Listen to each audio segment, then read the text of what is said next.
Welcome back to the channel. Today we're taking a look at a 2023 Hyundai Venue. So starting up front with the engine and some basic specs. The engine for this one is a smart screen G1 that is an inline 4-cylinder. And well, the unfortunate news is that even if you have the ultimate trim, every single Venue is powered by this engine. This engine produces 121 horsepower, 113 pound-feet of torque. That's it. Like I said, it is the biggest problem, and you'll see as we go along here, as I put my GoPro on and strap you into the driver's seat, that it really is the worst thing. It's also paired with an IVT transmission, which think CVT if you're not sure what that is. It's also not the greatest thing in the world. Really, the drivetrain and the engine, worst part of the vehicle. You'll see that again as we keep going. So, but some ultimate features, we have LED headlights with the cornering features. We have a blacked out chrome grille.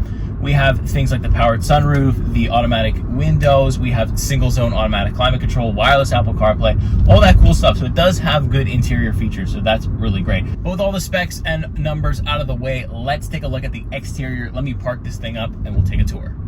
So first up is the front end of the Hyundai Venue. Since it is kind of the cheapest fully loaded SUV that money can buy, they kind of went unique with it. You can see right away those squared off daytime running LEDs that are very, very interesting. You can kind of hear the engine running because it is hot out, so I did leave it on.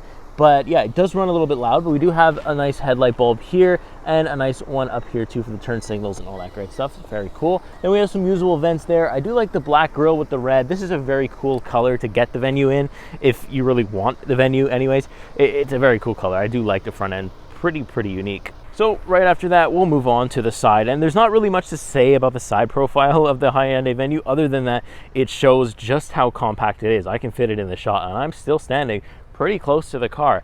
It's a very small car. It's really meant for that downtown driving, and you'll kind of see that when I put the GoPro on and I strap you into the seat with me. But yeah, you can see it's got the smaller rims, but again, love the red color on it. Hyundai really does nice reds. I like them. And then also another little nice highlight that, you know, they didn't have to include, but they did, is this one-touch lock and unlock button. It's only on the front passenger doors, but the rear doesn't have anything, but they unlock all four at once, which is very nice. Little turn signal LED here for the mirror. It's very cool though, not bad. You got some roof rails too. I don't know what kind of things you put up there, but maybe you can tie some stuff down there, maybe a canoe or a kayak, you know, some basic stuff.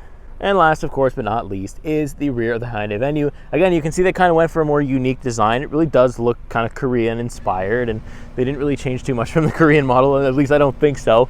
And they have like these squared off tail lights that are very cool. They do look unique again, so I like it for that. I like the Venue badging right where it is. Wouldn't change that. Now, there's no exhaust or anything like that, but then again, it's not a very loud car, not a very fast car, especially, so there's really not much of a need for that. But we do have a nice rear wiper here. It gets the job done pretty effective. There's enough visibility out of the rear view window too, so nothing really to complain about. You know, it's pretty basic though. And then we can open up the trunk here. It is not automatic. It kind of just lifts up by itself, but does not close by itself, and so, but it's fine. But you actually surprisingly have a lot of trunk space, but you are sacrificing a little bit of rear seat space. I would have rather see the trunk come back here a little bit more and have less trunk space and get more rear passenger space, but that's not what we have. We have a little bit less, but we do have a little spare tire underneath the floor here, but it's very good for what it is, for what you may need to put in here. It's a very good grocery getter. If that's all you're going to do with it, you'll be perfectly fine. The one thing that I do find interesting is that there is no popper or trunk opener in the front. I just have the gas cap popper right here. I don't have anything else. I find that really interesting that they didn't. I guess it's a safety thing because once you open this trunk, it kind of just flies open. So I guess they couldn't, but yeah, it would have been nice to see some type of control from the inside for the trunk. So that's just about gonna do it for the exterior of the Hyundai Venue. Let me know in the comments what you think. Do you like the exterior? You think it's too small? What do you think? Let's hop in the interior and we'll see what you think about that. Okay, up first is going to be the rear seats. Let's see how they go. You can see there's not much to the eye here. It's pretty much just black with some pretty decent white stitching. Then you have the red that kind of comes around the door. And then we look at the seats inside here. Very nice. I do like the design on the seats. They're quite comfortable. A little bit of like leather and cloth. So the fact that there is leather in a cheap car like this is kind of a plus actually. So let's see how I fit in here. It's very compact. And honestly, the front passenger seat, my knees are like touching it like crazy. So it is a little bit more back than it should have. Pushed forward a little bit. it would have more room. The problem here is that this is my driver profile, and that right there is how much room I'm actually working with. So you can see that my body here sits, so I can basically turn my head to the left here, and I can just see out the window. So getting in and out is a bit weird if you're a little bit taller.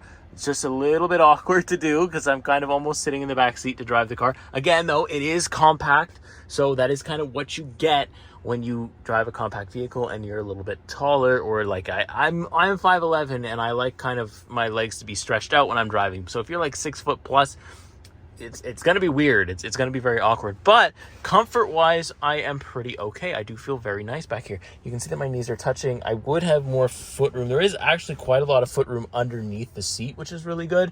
So that's surprising.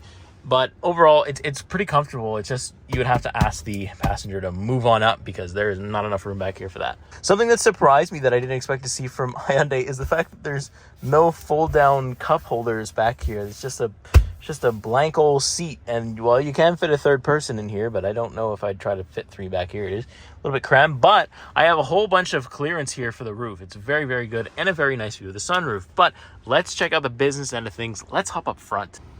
All right, up front for the Hyundai Venue, open this big boy door, and again, a lot of the same stuff as the rear, just plain black, nothing too crazy. So let's actually have a seat in here where I have probably the most room, but then again, I did just hit this column on my way in here, so not the greatest thing in the world, but once we're in, I am very comfortable, which is cool. Very standard Hyundai steering wheel here with your physical buttons. Love that. Very easy to use. Cruise control there as well. Very cool. Nothing too crazy to write home about there. Volume controls as well as your voice controls for the car. Left hand side, not very much, just illumination controls and also the traction control on or off. I do like the fact that there is slightly a bit of detail with this little vent here being painted white. It would be cool if it was painted the body color, but if you own a white Hyundai Venue, well then you're in luck because the vents are white too, so that's not bad. So we move on to the digital infotainment display. Yes, it is digital, surprisingly, for the ultimate package of the Venue. Very nice touch, though. You would have seen it if you saw me drive the Kia Soul. Pretty much the same thing, although the picture there means that I am using a Hyundai Venue. And it's just very basic information, right? Your trip info, whether or not you're in the lane, driver assistance, cluster, lights, convenience, all that stuff is all in here, and you can kind of set it when you're sitting there. It's nice that it even has a tire pressure gauge. My 2018 Hyundai Elantra Sport doesn't even have that. So, hey, we'll take what we can get. All right, now we move over to our infotainment display that is very tiny, but again, tiny car, compact car, tiny screen, tiny everything. So here we go. So this is basically the menu. I can go into setup and I can go into home. It's going to give you, it has wireless Apple CarPlay, wireless Android Auto, which is surprising. Also wired for both. Very nice that they have that. Usually in a Hyundai, you don't even see wireless. So it's funny that the Venue has it and something like the Hyundai Ioniq 6 does not. Very surprising, but here we are. But there's only one menu, so basically this is what you see is what you get. No navigation, nothing crazy like that. One menu. This is where it all happens, and then you can have your setup from here and you can change different stuff, but that's it. Very simple though. So if you're in the market for simplicity and cheap, you got it right here. Moving just a little bit lower, we have some nice physical buttons here. Very cool. I do like them. Very easy to use too. Again, very easy to understand. You can set this favorite button to do whatever you want it to do with the infotainment wise. Again, there's not much it can do, but it can do certain things. You can set your favorite button, which is cool. Tune button there too. And then we have the climate controls just down here. It is single zone automatic climate control, but it is automatic. And again, for $29,000, I really can't complain about that. So there we go. We have our speed control here. We have our ventilation control there. And then we have temperature control and where the air is coming with this little gauge telling us exactly everything we need to know. Very cool. I'll take this. Then moving down, we have the USB where my wire is plugged in, and then we have USB-C as well as a 12-volt charger right there. And then we move over onto the gear shifter. It looks kind of like a manual kind of shifter, but it isn't. It's obviously automatic. So, but very good. I do like it. Very comfortable to feel. I actually have been holding it when it's in drive. It's nice to put my arm on the armrest right here and then just hold the shifter. It's very nice. Moving on down the order, you can see we have a manual parking brake, not terrible. And then we have 3 levels of heated seats for both the driver and the passenger. There is none in the rear, but I'll take the fact that it's up here, and a heated steering wheel. You know I love that. Very cool. And then this is where you're going to control your traction mode. This thing has a mud, snow, sand mode. Very cool. I like that it has that. Then you get some basic cup holders, nothing crazy there. And then you have this nice little armrest. It's small, but it does slide out, so you can have kind of more of a reach there. I do like that a lot. Very cool. And you have a small amount of storage right in there as well, where you can see I put keys and different stuff like that. Very, very effective. And then you get a good look at this seat. The seat's very nice, very comfortable. I'm actually very comfortable. Surprisingly, it's one of the best things about the car is that the quality of the seat is very good and very comfortable. So I'm very happy overall with that. Nice design too, nothing crazy to complain about. But with all that out of the way, let me show you what it's like to drive. Let me put the GoPro on my head and I'll put you in the driver's seat with me and we'll do a performance test and our final thoughts. Let's get right to that. All right, here we are in the driver's seat, point of view of the 2023 Hyundai Venue. And let me tell you what kind of week it's been. So I'm filming this on a Friday night, and you know, overall it's been a pretty decent week. There isn't a lot to complain about because there isn't a lot in the car, if that makes sense. It's really basically a car that's going to get you from point A to point B without much complaints and, you know, within the speed limit. This car is built to go the speed limit and really not much else. So look, I will show you. I have 3 different modes. I have Eco, Sport, and Normal, and then we also have some traction modes, but you know, honestly, I'm in the summer, I don't really have a good use for them. But anyways, let me slow down a little bit. So I'll slow down here and I'll show you what it's like in the 2023 Hyundai Venue. So let's punch it full throttle all the way to the ground. Makes a lot of noise. Honestly, doesn't sound that great. And there we go. Okay, so you know what? Yeah, that's probably 0 to 60 in about 12 seconds. I don't know what to tell you. The pickup on this thing is no good. There's no other way to put that. You know, coming from a Kia EV6 GT to this, oh boy, do I notice just how slow I'm really moving. So it seems to make a lot of noise, but doesn't really go anywhere. And also feels like the engine just wants nothing to do with any of that. So the way that you have to drive this car is smoothly, I'll say that, right? So it doesn't really have too much of a problem with pickup if I'm already kind of accelerating. Like, it's better when you're, you know, driving from a thing, but still the engine revs go high and you don't really move. It's one of those. So, you know, that's the kind of thing that, like, that's probably the worst thing. Like I said in the beginning of the video, it's the worst thing about the car, but everything else is pretty fine. Ride quality is pretty good. Handling, you know, it handles exactly like you'd expect a very small SUV to handle. And sometimes it surprised me. I have thrown this thing around a little bit, and it has surprised me that it's actually stuck, considering it's only a front-wheel drive car. Wish it was an all-wheel drive car, but that's just not what we get, and we would have had to pay more for that. So honestly, for what it is, and that's all I'm looking at it for, it's not that bad. We could be worse. I will say though that, you know, now that you can see that I'm, you know, driving the car, if I look here like that, well, I see the columns. So visibility is not, you know, terrible at all. It's actually pretty good, but part of that reason is because I'm pretty much sitting in my blind spot. Like, I am pretty far in the back seat. I'm not a tall person, but I do, you know, I am 5'11", so I do like to have my legs a little bit extended when I'm driving, and I don't really get that here. But, you know, visibility other than that is pretty good. You just kind of have to encroach on your back passengers for that, so it doesn't leave them too much room, but that's kind of the sacrifice you're making. Overall, fuel economy has been pretty good. I've done pretty much exactly an 8.0, which is not bad. It's about the same as my Elantra Sport 2018 with a little bit more speed, so, you know, it's all right. It's exactly what I'd expect. It's not a very heavy car. It's not a very, you know, it's not a fast car. So if I was driving an Eco, I'm sure I could get that number a lot lower, but it's just way too slow in Eco mode, so I just can't do it. So I've been driving it in like either Sport or Normal, you know, depending on what I need to do with it. But yeah.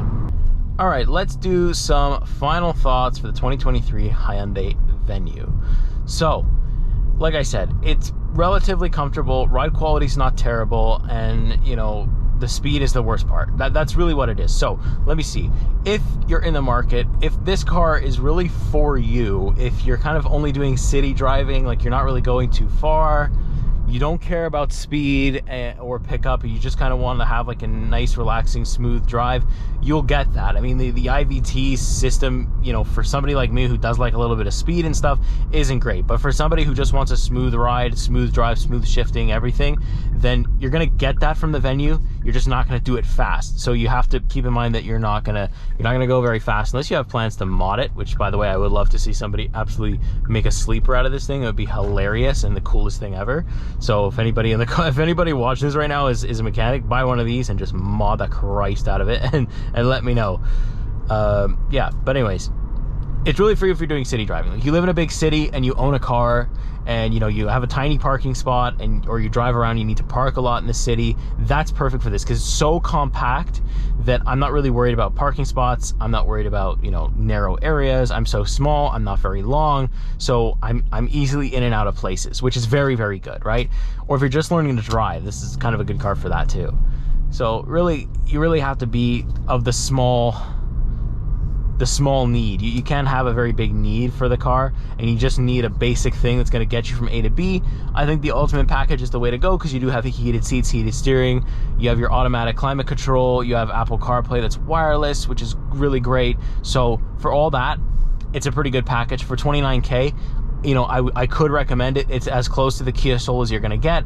So I mean, you know, it is what it is. It is a decent cheap car. It's just good at being a car, and it really doesn't do much else. So if that's what you're in the market for, then you probably will be happy with the Hyundai Venue. And let me know in the comments if you are in the market or you already own one. What do you think? What are your thoughts? Do you like it? Do you hate it? What is the thing? Personally, I would have loved to see a turbocharger, and I feel like they missed an opportunity for electrification here. This thing in an EV or maybe a hybrid would have been very, very cool. So, you know, maybe a little turbo next time. Hyundai would be cool. I don't know. Anyways, I'm gonna go ahead and get out of here. That's been the 2023 Hyundai Venue. Let me know what you think in the comments. You can join to be a member today. The memberships are open thanks to you, because I hit 500 subscribers. So if you want to support the channel directly, you can become a member. What you'll get is, at the base tier, like $6 a month or something. You pay me the base tier, and I will make a video for you every single week, and you will see the cars that I get early. So basically, the video you're seeing now, I'm already in another press car. I'm already driving something else. So if you want to see the cars that I have current week and see all my struggles trying to get these cars, because believe it or not, it is quite difficult to do sometimes, then make sure you become a member, and that supports me directly, and it's the best way. Pretty much any money I make off of YouTube goes right back into getting better cameras. You know, if I need editors later on and stuff like that, it'll all go to making the content better for you, and the main content will always be free. I will never charge for that. So if you want to, go ahead. It's never obligatory. And with that being said, I'm going to go ahead and get out of here. I'll see you in the next week. See you in the next video. Take care.